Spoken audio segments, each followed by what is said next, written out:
things evolve.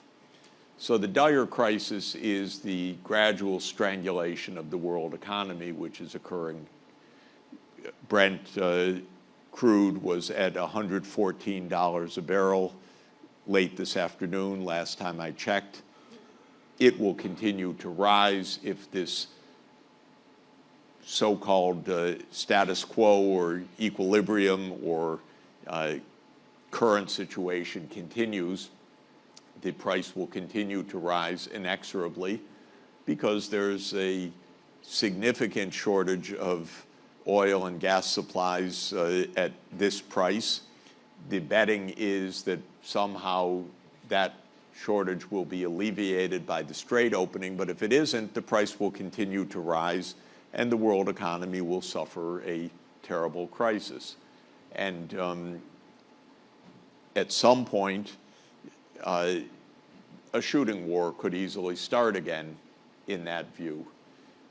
If Trump were to do something even more disastrous, which Israel is urging by the day, which is a resumption of actual fighting, I would say we would be in a catastrophe, not just a dire crisis, but a worldwide catastrophe.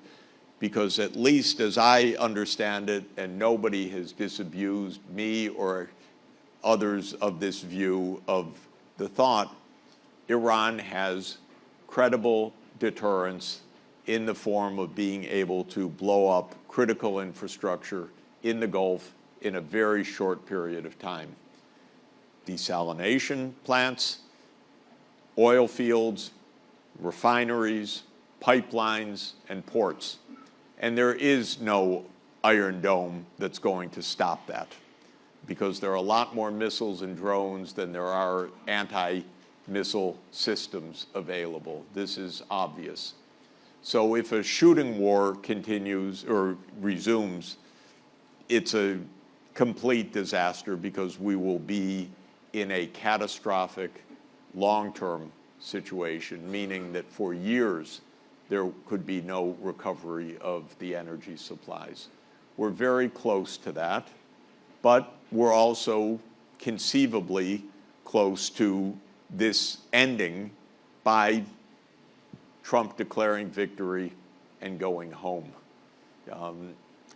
And certainly everyone inside the administration in Washington, though I can't prove this, but I would say certainly everyone, with the exception of, we have a couple of dunderheads that are beyond belief. But aside from that, I'm quite convinced that everybody's telling Trump, you can't do more. And if you start the shooting again, it is a complete disaster. Netanyahu is telling him the opposite. There was a absolutely vulgar statement by the Israeli defense minister yesterday, which said that we must return to war. The irresponsibility of Israel is absolutely stunning. We shouldn't be stunned at this point, but I am still stunned how completely irresponsible Israel is in this context. So this is the basic answer. How could we get there?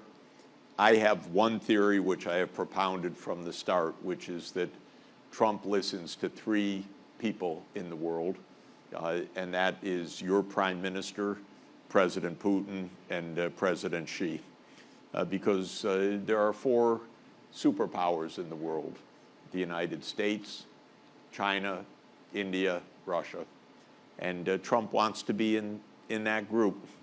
And if the other three say clearly to him, publicly or privately, Donald, stop now, don't even think about resuming the military, that would be a disastrous situation. I think he would listen. And I think it's extremely important to convey that message. The breaks will not come from inside the U.S. Unfortunately, there is no institutional process putting on the brakes because we're in a one-person decision mode.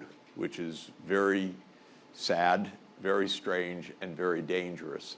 Of course, Trump is reading the opinion surveys. If you looked at the Reuters Ipsos poll yesterday, Trump's approval rating has declined to 34%, and disapproval rating, I think it was 64% maybe, I don't remember, and 2 or 4% the rest.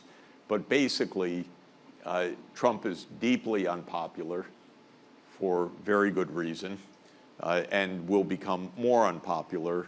And this war is opposed by the vast majority of Americans. And so there's no domestic politics in this.